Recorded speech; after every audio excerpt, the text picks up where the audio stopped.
Pemirsa, Ketua Umum Partai Keadilan dan Persatuan Indonesia atau PKP Indonesia Sutioso mengatakan mayoritas masyarakat Indonesia adalah buruh, tani, dan nelayan. Namun negara seringkali mengabaikan kelompok ini dalam menyusun kebijakan negara.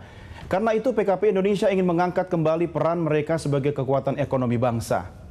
Ya, pemirsa, selain itu Ketua Umum Sutioso juga berjanji akan mengawasi semua anggotanya jika terpilih menjadi anggota parlemen dalam pemilu legislatif tanggal 9 April 2014 mendatang. Kalau nanti terbukti kadernya korupsi, ia pun tidak segan-segan untuk memecatnya.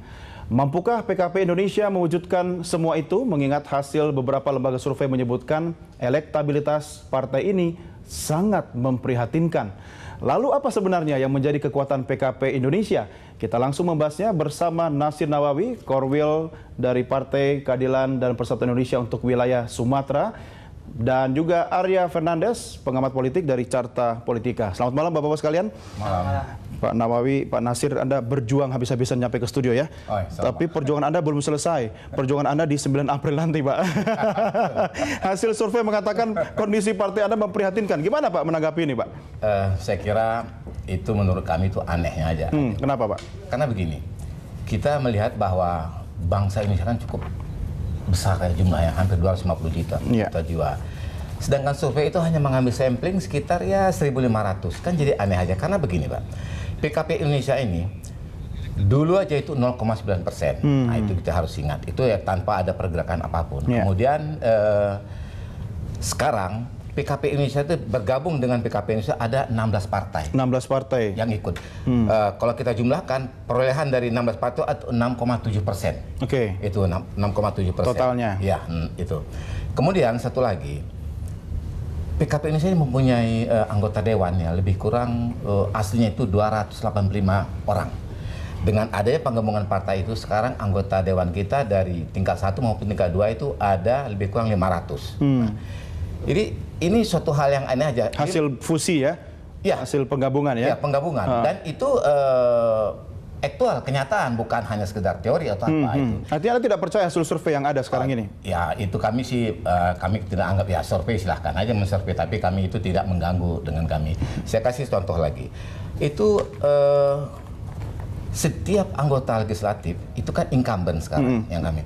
Itu setiap anggota legislatif tentu mempunyai masa lebih kurang ya, kalau dia tingkat 1 itu untuk menjadi seorang anggota legislator di tingkat 1 itu harus 10.000 mendapatkan suara. Kemudian tingkat 2 itu rata-rata 5.000. Kalau kita ambil rata-rata average itu 7.000. 7.000 kali 500 itu udah 3 juta. Dari mana 0,1 itu? Saya pikir ya sudah. Oke. Tapi kita juga punya data nih Pak Nasir terkait dengan elektabilitas PKP Indonesia ya.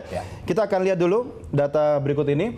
Di sini elektabilitas PKP Indonesia menurut lembaga survei dari Lingkaran Survei Indonesia itu elektabilitasnya 0,5%. Kemudian dari lembaga survei nasional itu 0,5%. Dari Kompas itu 0,1%. Diskon lah Pak ya. Dari Sugeng Saryadi Syndicate itu 0,29%. Dari Poll Tracking Institute 0,10%. Sementara kalau kita lihat elektabilitas Bang Yos sendiri, ya kan? Ini kan Bang Yos beda dengan PKP Indonesia, tapi punya pengaruh yang signifikan terhadap partai PKP Indonesia. Dari elektabilitas Bang Yos sendiri, kalau kita lihat yang pertama dari media survei nasional, ini angkanya 0,1% juga nih. Kemudian lembaga survei nasional lumayan nih Pak, 5,4%. Sementara dari Indonesian Network Election Survey itu 0,9%.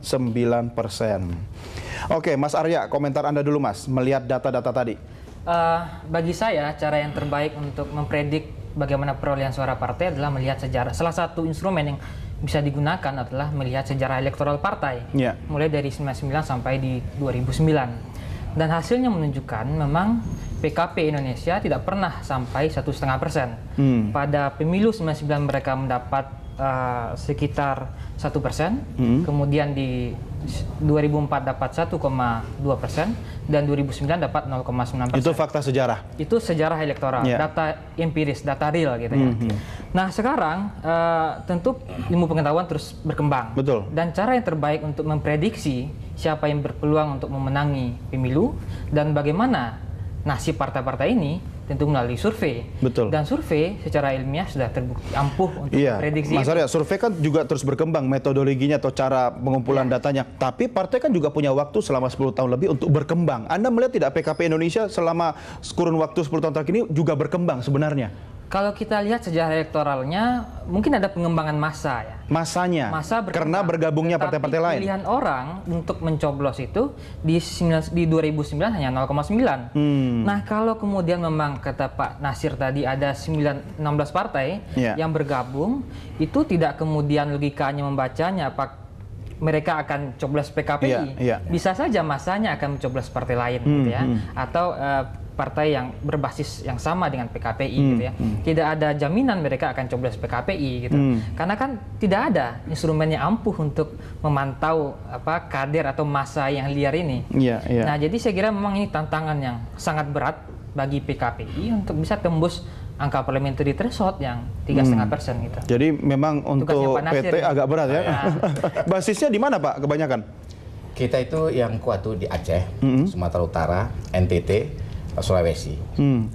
Memang di Pulau Jawa ini belum terlihat lagi ya. Tapi ada sedikit koreksi yang sampai Pak Arya tadi. Tahun 2009 kita itu kan katakanlah 0,9.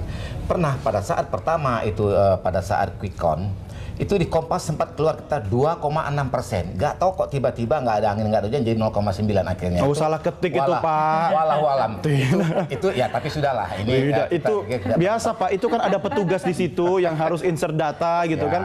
Tahu-tahu salah ketik. Nanti Bapak bilangnya lagi ini ada penyelewengan data pemilu gitu kan. Salah kita nggak tahu. Itu silakan saja. Tapi oke lah, begini saja. Kalau Anda mengatakan itu asumsi ya. Kalau memang ada terjadi permainan, harusnya PKP Indonesia lebih percaya diri dong di 2014. Itu bisa nggak melampaui parliamentary threshold, Pak? Kita cukup yakin ya. Kita punya target tuh 5%. 5% perjalanan ya di bawah pimpinan Bang Yos sekarang ini.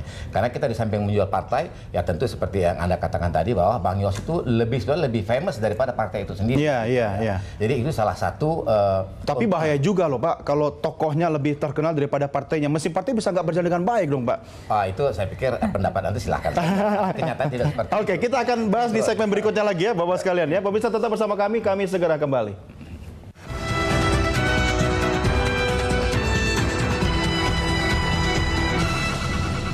Lipo Mall Kuta yang berlokasi di Jalan Kartika Plaza menawarkan kenyamanan berbelanja dengan konsep unik bagi Anda dan keluarga. Lokasi strategis yang berjarak